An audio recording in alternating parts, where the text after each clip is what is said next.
해경과 국방부가 지난 2020년 발생했던 서해 공무원 피살 사건에 대한 2년 전 수사 결과를 번복했습니다.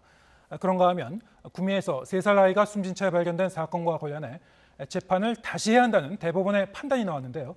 오늘 사건 이슈 코너에서 좀 더 자세히 짚어보겠습니다. 장윤미 변호사 나와 있습니다. 네, 안녕하세요. 네, 안녕하세요. 네. 자, 이 서해 공무원 피살 사건 2년 전과 오늘 발표 내용이 이제 완전히 달라져 버렸는데요. 비교를 해보겠습니다. 일단 2년 전 당시 해경 발표는 어떤 내용이었죠? 일단 1년 9개월 만에 말씀하신 대로 완전히 결론이 바뀌어진 거라고 볼 수 있는데요. 네. 당시에 과거의 해경의 입장 발표는 그랬습니다. 이 실종된 이모 공무원이 자진해서 월북을 했던 것으로 추정이 된다라고 이야기를 합니다. 그러면서 여러 가지 근거들을 제시를 하긴 했는데 이게 단순 표류가 됐을 때에 발견됐을 것으로 추정되는 그 지점과 뭔가 좀 더 이동거리가 있었다. 그렇다면 인위적으로 본인의 노력이 투여돼서 좀 건너간 그런 정황으로 볼 수 있는 거 아니겠느냐라는 근거도 되기도 했었고요.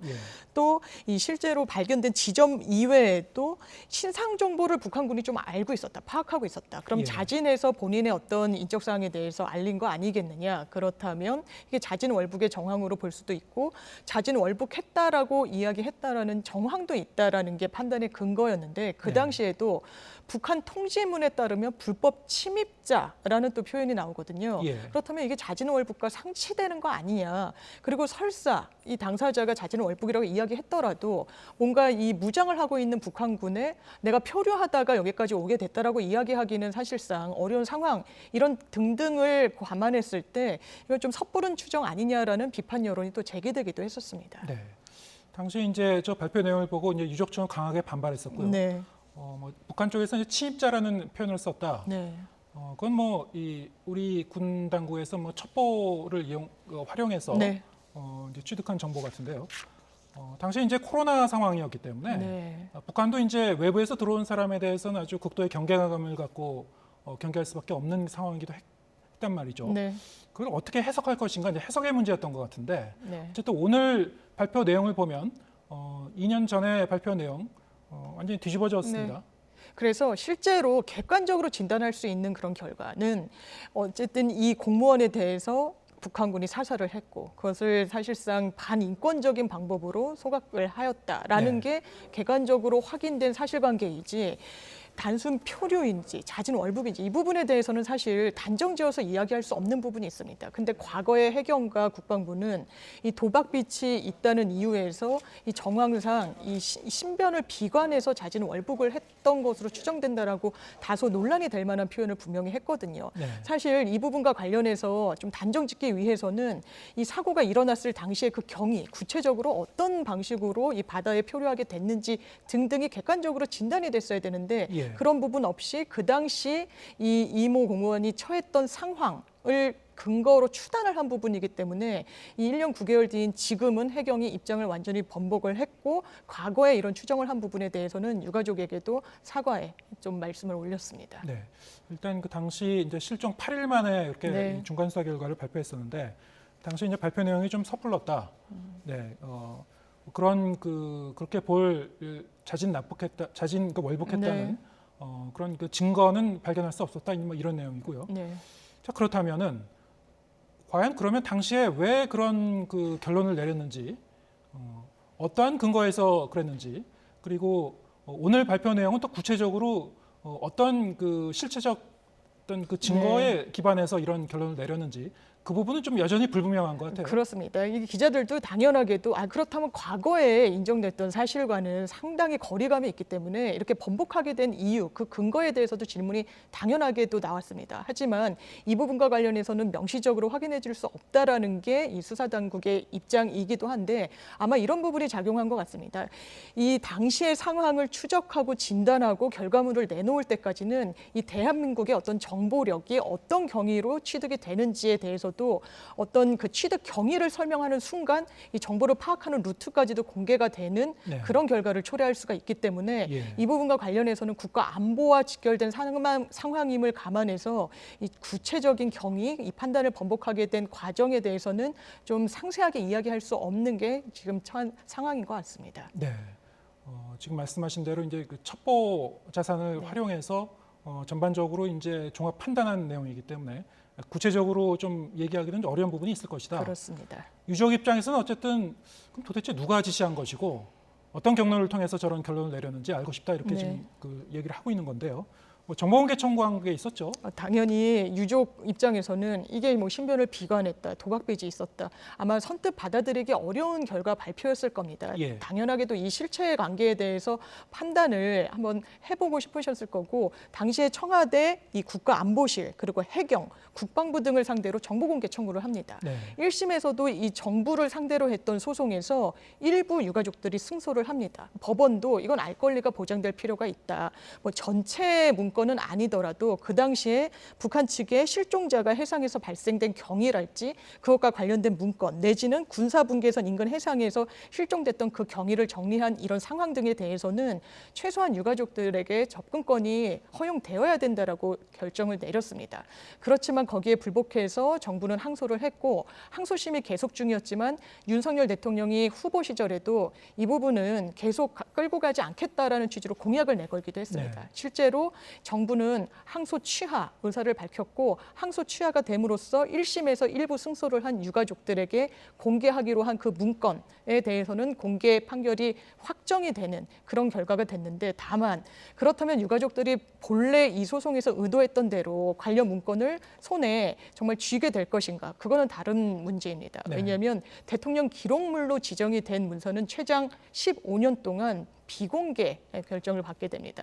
해당 문건들이 현재 대통령 기록물로 분류가 돼서 있기 때문에 아마 이런 항소의 취하에 따라서 1심 판결이 확정됨에도 불구하고 접근권에는 상당한 제약이 예상됩니다. 대통령 기록물로 분류되지 않은 정보는 일단 공개해야 되겠지만 네, 그렇습니다. 아마도 상당히 핵심적인 그런 정보들은 이미 이 대통령 지정 기록물로 이제 분류가 됐을 것이다. 네. 뭐 실질적으로 보면은 우리가 이제 그 봉인됐다고 표현합니다만 15년 동안 이제 못 보게 돼 있으니까요. 그거를 이제 봉인을 풀 수 있는 방법이 있긴 있는데요. 사실은. 있죠. 네. 예, 사실 그 요건이 엄청 엄격합니다. 예. 국회에 재적 의원 3분의 2 이상의 찬성이 있어야 되고 아니면 고등법원장이 발부한 영장이 있으면 대통령 기록물로 지정이 됐다고 하더라도 공개가 돼야 되는데 고등법원장의 법원이 임의로 이런 판단을 하기는 사실상 쉽지가 않아 보이고 그렇다면 국회에서 이 재적 의원 3분의 2라는 요건을 통과시켜서 이 부분 공개를 할 수 있을 것인가 그 요건을 맞추기도 상당히 어려워 보입니다. 예, 알겠습니다. 자, 관련 내용은 뭐 정치권에서도 계속 지금 앞으로 이제 이 쟁점이 될 것 같은데요. 잘 지켜봐야 될 것 같고요. 자, 오늘 이제 대법원에서 상당히 중요한 사건에 이제 또 판결이 있었죠. 경북 구미 3살 여아 이제 사망 사건. 사건 발생 당시에도 상당히 전국적으로 이제 이 관심사였는데 오늘 그 대법원에서 1, 2심에서는 유죄로 인정됐던 그 이른바 이제 바꿔치기, 여아 바꿔치기 혐의. 입증되지 않았다 이런 판단을 내렸어요. 그렇습니다.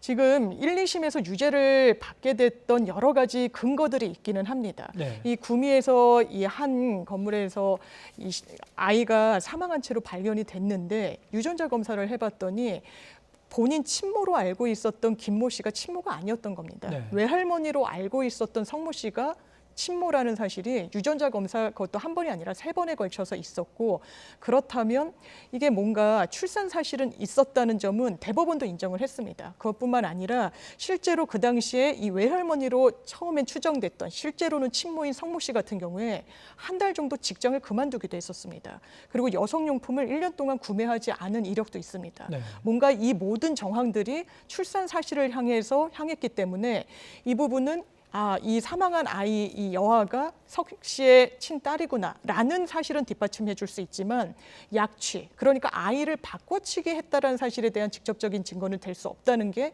이번에 대법원의 판단입니다. 1, 2심은 이게 아마 산부인과에서 아이를 바꿔치기 했다라고 보고 시기도 특정이 돼 있고 거기에다가 산모 수첩을 가져가면 가족이라고 하더라도 아이를 받을 수가 있었다고 합니다.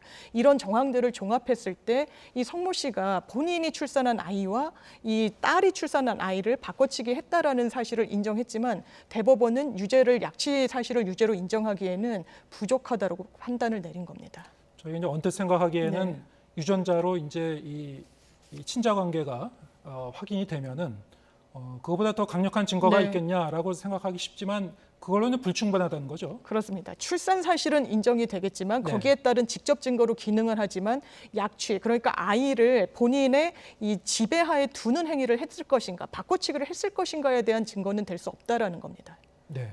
자, 그러면 이제 이 파기환송으로 일단 대구지법에서 다시 이제 환송심이 열릴 텐데 어떻게 전망하시는지요? 사실 이 부분 굉장히 장기화될 수밖에 없을 것 같습니다. 본인은 출산 사실 자체를 부인했고 이 직장을 휴직하고 한 달을 쉰 사실 자체도 수사기관에서는 거짓 진술을 한 사실도 있었습니다.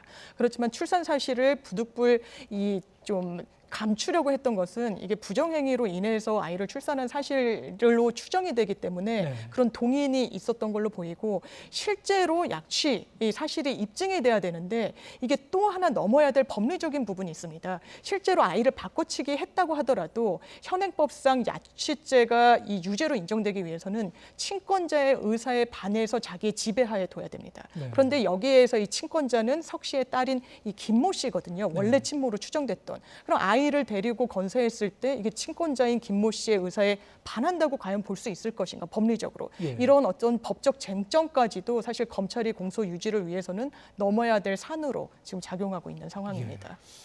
이 밖에도 이 사건과 관련해서 여러 가지 의문점이 남아 있고 사실 이제 실종된 그 아이도 또 있죠.